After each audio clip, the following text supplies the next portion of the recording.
Hello friends, नमस्ते आप सभी को। और देखिए, अभी छठी मैया का दिन आ रहा है, पूजा। तो मैं एक छठी मैया गाना सुना रही हूँ आप लोग को। कैसा लगा तो मुझे आप लोग जरूर बताइएगा, देखते रहिए वीडियो। और तो छठी मैया गाना गाने जा रही, देखिए कैसा लगा।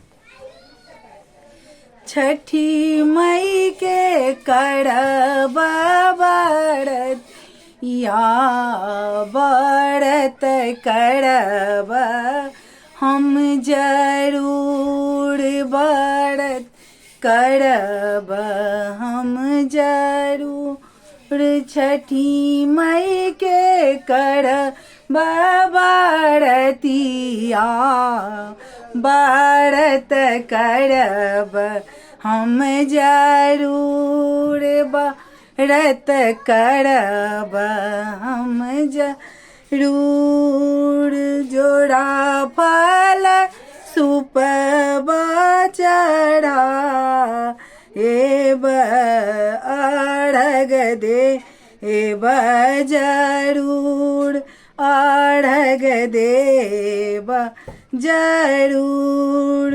छठी मई के कर बरतिया बरत करब, जरूर बरत करब, हम जरूर देहु चाहे हाजीपुर घटी या बरत कर जरूर देहु चाहे हाजीपुर घटिया बरत करब, जरूर बरत करब जरूर।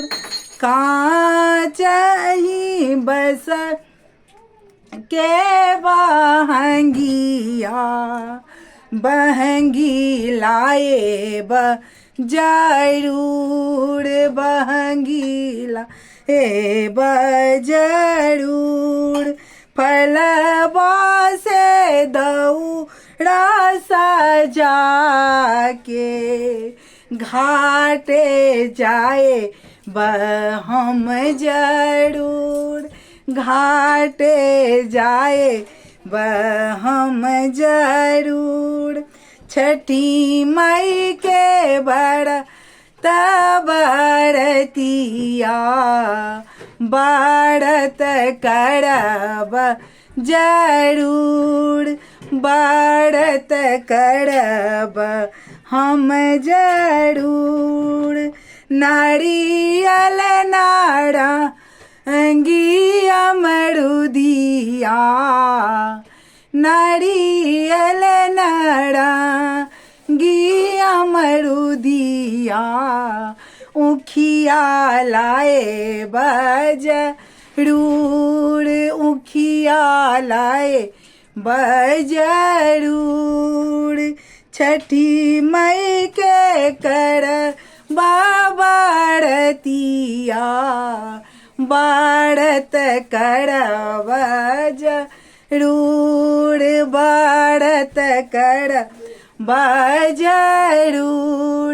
कर जाके काढ़ी फल हरिया फरहरिया लाए बजरूर, कर जाके काढ़ी फल हरिया फल हर लाए जरूर, फल हरिया लाए जरूर। छठी मई के करब बरतिया बरत करब जरूर, बरत करब हम जरूर। माटी के घाटिया में चौरबा चौर बनाईब हम जरूर, चौरबा बनाईब हम जरूर बबुआ के भखरल भखारी कोसी भरब हम जरूर कोसी भरब हम जरूर छठी मई के कर बाबरतिया बरत करब जरूर बरत करब हम जरूर गैया के घिया बसा दियरा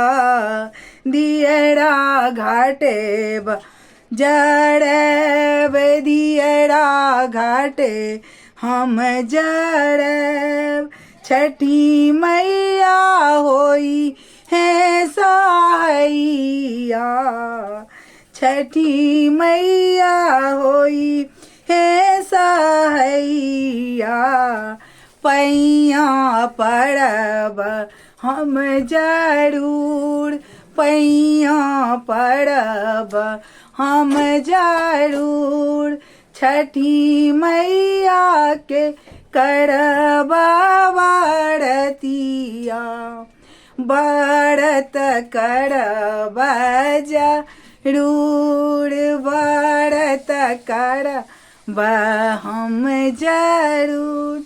जय छठी मैया। सुनिए कैसा लग रहा है गाना हमारा।